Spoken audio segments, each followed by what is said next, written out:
તમે ગમે તે રીતે ક્લાસમાં અભ્યાસ કર્યો હોય, પરંતુ પરીક્ષા ખંડમાં એ 3 કલાકમાં તમે જે જવાબ લખો છો ને, એ જવાબના આધારે તમારા ભવિષ્યનું સર્જન થાય છે.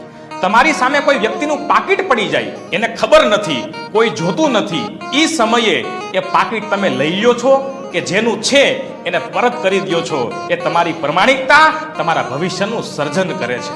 તમે તમારા 4-5 મિત્રો સાથે ફરવા માટે જાઓ, એ બધા મિત્રો વ્યસન કરે છે, તમે વ્યસન કરતા નથી, પરંતુ તમને વ્યસન કરવાનો આગ્રહ કરે છે. તમારા માતા પિતા એ સમયે ઉપસ્થિત નથી, તમને કોઈ રોકનારું નથી.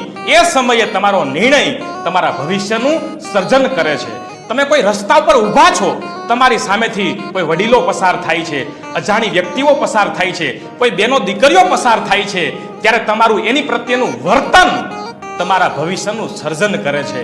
એ ઘટમાં હાલે ઘડિયાળ, તમે કાંડે બાંધી કા પર હો. અરે પુરુષોત્તમ કહે પ્રાણ